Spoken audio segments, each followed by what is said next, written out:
রাজ্যের এসআইআর এর final list বেরোচ্ছে 14ই ফেব্রুয়ারি। তবে তার আগেই শুনানির জন্য বৃহস্পতিবার থেকেই ভোটারদের নোটিশ পাঠাচ্ছে কমিশন। কারা ডাক পাবেন, কারা ডাক পাবেন না, কাদের শুনানিতে যেতে হবে, শুনানি কোন প্রক্রিয়ায় হবে এবং আপনাকে শুনানিতে ডাকা হবে কিনা। ইতিমধ্যেই অনেকেই মনে করছেন যে খসড়া তালিকায় নাম উঠে গেছে জন্য আর আপনাকে শুনানিতে ডাকা হবে না, তেমনটা কিন্তু নয়। এরই মধ্যে কমিশন গতকালই নতুন করে আপডেট দিয়ে জানিয়েছে এসআইআর এর খসড়া লিস্টে নাম থাকার পরেও প্রায় 2 কোটি ভোটারকে শুনানির জন্য ডাকা হচ্ছে। 2 কোটি ভোটারের তালিকায় আপনার নাম নেই তো আপনাকে শুনানির জন্য যেতে হবে কিনা আজকের এই ভিডিওটি দেখলেই বুঝতে পারবেন। আবার অন্যদিকে খবর, খসড়া তালিকায় ত্রুটি, বহু জীবিত ভোটার এখন মৃত, বিএলওদের শোকজ, ভুলের দায় এড়াতে মরিয়া কমিশন। এ নিয়ে কি আপডেট দেওয়া হয়েছে, কমিশন কাদেরকে হিয়ারিং এ ডাকছে, হিয়ারিং কোন প্রক্রিয়ায় হবে, কোথায় হবে হিয়ারিং, কিভাবে আপনি বুঝবেন আপনাকে হিয়ারিং এ ডাকা হবে কিনা, সমস্ত আপডেট জানতে ভিডিওটি সম্পূর্ণ কন্টিনিউ করুন। আর যারা যারা চ্যানেলে নতুন, চ্যানেলটিকে সাবস্ক্রাইব করে রাখবেন। ফেসবুক পেজ থেকে ভিডিওটি দেখে থাকলে পেজটিকে ফলো দিয়ে রাখবেন। অন স্ক্রিন দেখুন, শুনানির জন্য বৃহস্পতিবার থেকেই ভোটারদের নোটিশ পাঠানো শুরু করছে নির্বাচন কমিশন। 2002 সালের রাজ্যে এর আগে শেষ এসআইআর হয়েছিল ওই বছরে। ভোটার তালিকার সঙ্গে কোনো যোগসূত্র দেখাতে পারেননি 30,59,273 জন ভোটার। ওই নো ম্যাপিং ভোটারদের প্রত্যেকের কাছে নোটিশ যাবে। নোটিশ দেওয়ার পর 7 দিন সময় দেওয়া হবে ভোটারদের। তাছাড়াও কোথায় কখন শুনানি হবে তা নোটিশেই বলে দেওয়া হবে। অর্থাৎ শুনানির জন্য আপনাকে কোথায় কখন হাজির হতে হবে সমস্ত বিষয় কিন্তু ওই নোটিশেই উল্লেখ করে দেওয়া থাকবে। দেখুন, বলা হয়েছে নো ম্যাপিং শ্রেণীভুক্ত ভোটারদের পাশাপাশি আরো 1 কোটির বেশি ভোটারকে নিয়ে সন্দেহ রয়েছে কমিশনের।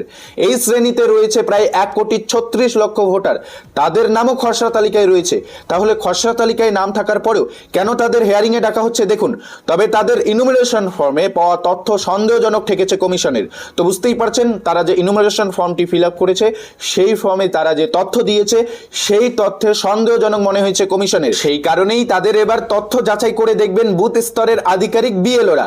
যাচাই প্রক্রিয়ার পরেও যে সমস্ত ভোটারকে নিয়ে কমিশনের সন্দেহ দূরীভূত হবে না, কেবল তাদেরই শুনানির জন্য ডাকা হবে। বুঝতেই পারছেন কাদের কাদের শুনানি বা হিয়ারিং এ ডাক মিলতে চলেছে। আগামী 14ই ফেব্রুয়ারি চূড়ান্ত ভোটার তালিকা প্রকাশ করা হবে। 7ই ফেব্রুয়ারি পর্যন্ত শুনানি পর্ব চলবে। প্রতিটি বিধানসভার একটি জায়গায় শুনানি হবে। শুনানি পর্বে প্রামাণ্য নথি হিসাবে কমিশন 13টি নথির কথা আগেই উল্লেখ করেছে। প্রয়োজনে একাধিক নথি দেখাতে হতে পারে নো ম্যাপিং বা সন্দেহজনক তালিকার ভোটারকে। আর কোনো ভোটার কমিশন নির্ধারিত দিনে শুনানির জন্য উপস্থিত না থাকতে পারলে সেক্ষেত্রে কি হবে তা নিয়ে প্রশ্ন উঠেছে। কমিশন সূত্রে অবশ্য খবর, বিশ্বাসযোগ্য কারণ দেখাতে পারলে ভোটারকে শুনানির জন্য অতিরিক্ত সময় দেওয়া হবে। আর এখানেই দেখুন বলা রয়েছে 85 ঊর্ধ্ব ভোটারের শুনানি বাড়িতেই, অর্থাৎ এসআইআর এ 85 বছরের ঊর্ধ্বে ভোটারদের বাড়ি বাড়ি গিয়ে শুনানি বা হিয়ারিং করা হবে। 85 বছরের ভোটারদের হিয়ারিং বা শুনানিতে কোথাও যেতে হবে না। দেখুন বলা হয়েছে, করোনা পর্বে 80 ঊর্ধ্ব ভোটারদের বাড়ি বাড়ি গিয়ে ভোট গ্রহণের ব্যবস্থা করেছিল নির্বাচন কমিশন। আর এবার হলো 85 ঊর্ধ্ব ভোটারের বাড়ি বাড়ি গিয়ে শুনানির সিদ্ধান্ত। আগামী 23শে ডিসেম্বর থেকে শুনানি প্রক্রিয়া শুরু হবে। কমিশন সূত্রে জানা গিয়েছে 85 ঊর্ধ্ব কোনো ভোটার যদি শুনানির ডাক পান সেক্ষেত্রে তাকে শুনানি গ্রহণ কেন্দ্রে আসতে হবে না। কমিশনের প্রতিনিধিরাই শুনানির ডাক পাওয়া সংশ্লিষ্ট প্রবীণ ভোটারের বাড়ি পৌঁছে যাবেন। সেখানেই শুনানিতে অংশগ্রহণ করতে পারবেন সেই ভোটার। জানা যাচ্ছে বুথ লেভেল অফিসার এবং এআইআরও সংশ্লিষ্ট ভোটারের বাড়ি সশরীরে উপস্থিত হবেন।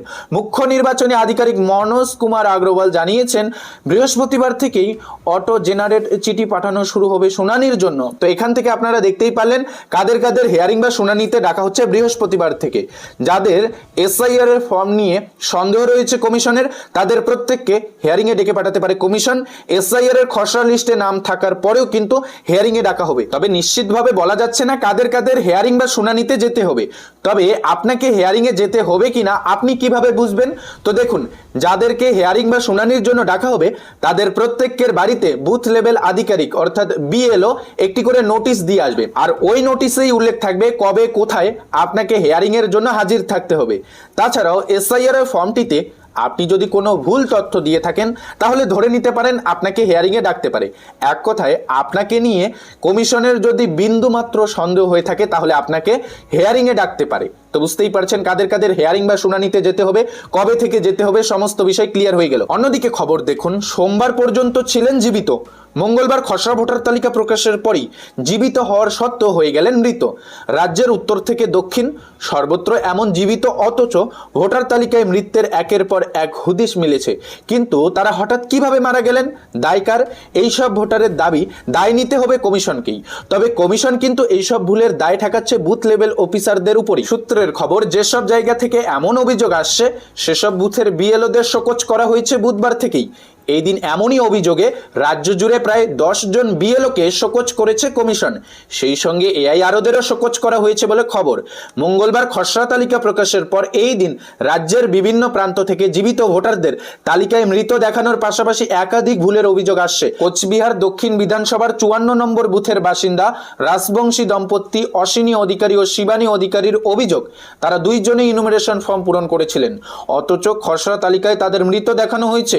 কোচবিহারের দেওয়ানহাটের বাসিন্দা আলিমান বেওয়ারও একই অভিযোগ। এছাড়াও মাথাভাঙা 1 এর বাসিন্দা শোভা বর্মন এবং মাথাভাঙা 2 এর বাসিন্দা কাজিমা খাতুন ও রাহুল হোসেনকে ভোটার তালিকায় মৃত দেখানো হয়েছে, অথচ তারা জীবিত। উত্তর দিনাজপুরের চোপড়াতেও মুশিরউদ্দিন নামে এক ষাটোর্ধ্ব ভোটারের নাম নেই খসড়া তালিকায়, বাদ পড়ার তালিকায় তাদের মৃত হিসাবে দেখানো হয়েছে বলে ইতিমধ্যেই খবর। শুধু জীবিত ভোটারকে মৃতের তালিকায় দেখানোই নয়, আরও একাধিক অসঙ্গতি রয়েছে খসড়া তালিকায়। বাঁকুড়া শহরে 70 নম্বর বুথের বাসিন্দা রাজুদের নামের পাশে এক মহিলার ছবি ছাপা রয়েছে বলে অভিযোগ, এমনই জানা গিয়েছে। যদিও কমিশনের দাবি বিএলওদের ভুলের কারণেই এই বিপত্তি। এছাড়াও কমিশন জানিয়েছে খসড়া তালিকা প্রকাশের পর তৃণমূল কংগ্রেসের তরফে 68,556টি, সিপিআইএম এর তরফে 42,759টি, বিজেপির তরফে 55,161টি অভিযোগ জমা পড়েছে বলে জানা গিয়েছে। তো আজকের এসআইআর এর এই দুই আপডেট থেকে আপনারা দেখতেই পারলেন, একদিকে যেমন এসআইআর এর খসড়া তালিকা নিয়ে নানান অসঙ্গতি রয়েছে, অনেক জায়গা থেকে অভিযোগ আসছে, যেসব জায়গা থেকে অভিযোগ আসছে সেই সব জায়গার বিএলওদের ইতিমধ্যেই শোকজ করা হয়েছে, এমনকি এআইআরওদেরও শোকজ করা হয়েছে বলে জানা গিয়েছে। তাছাড়াও এসআইআর এর হেয়ারিং বা শুনানিতে কাদের দেখা হবে, বৃহস্পতিবার থেকে হেয়ারিং হচ্ছে। হেয়ারিং বা শুনানিতে কাদের যেতে হবে, 85 বছরের ঊর্ধ্বে যাদের বয়স তাদের হেয়ারিংয়ে যেতে হবে না, বাড়িতেই তাদের হেয়ারিংয়ে অংশগ্রহণ করার ব্যবস্থা করা হবে, এমনই জানা গিয়েছে। আর নির্দিষ্ট দিনে যদি হেয়ারিংয়ে যেতে না পারেন সেক্ষেত্রে সময় দেওয়া হবে কিনা, সমস্ত বিষয় জানতে পারলেন। পশ্চিমবঙ্গের এসআইআর এর হেয়ারিংয়ে আপনাকে ডাকবে কিনা, যদি আপনাকে ডাকে তাহলে আপনার বাড়িতে বিএলও এসে একটি নোটিশ দিয়ে যাবে। এরপর সেই নোটিশেই উল্লেখ থাকবে কোথায় কখন হেয়ারিং বা শুনানির জন্য আপনাকে হাজির থাকতে হবে এবং কমিশনের নির্ধারিত করে দেওয়া 11টি ডকুমেন্টের মধ্যে যে কোনো একটি ডকুমেন্ট আপনাকে সঙ্গে রাখতেই হবে বাধ্যতামূলক। এমনকি কমিশন সন্দেহজনক তালিকাভুক্ত এবং অসঙ্গতির তালিকাভুক্ত ভোটারদের কাছে একাধিক নথিও যাচাই করতে পারে, এমনটাই জানা গিয়েছে। আর এখানেই আপনাদের জানিয়ে রাখছি, এসআইআর এর ফর্মটিতে যদি আপনি সমস্ত তথ্য সঠিক দিয়ে থাকেন তাহলে আপনাকে হেয়ারিংয়ে ডাকবে না। আর এসআইআর এর ফর্মটিতে সামান্যটুকু যদি আপনি ভুল করে থাকেন বা আপনি যদি আত্মীয়ের তথ্যে কোনো গরমিল দিয়ে থাকেন, আপনাকে নিয়ে বিন্দুমাত্র কমিশনের যদি সন্দেহ থাকে তাহলে কিন্তু আপনাকে হেয়ারিংয়ে ডাকতে পারে। কাজেই কমেন্টে জানাবেন এসআইআর এর ফর্মটিতে আপনি সঠিক তথ্য দিয়েছেন কিনা। তো এই ছিল আপডেট ভালো লাগলে ভিডিওটিতে একটি লাইক করে দিবেন।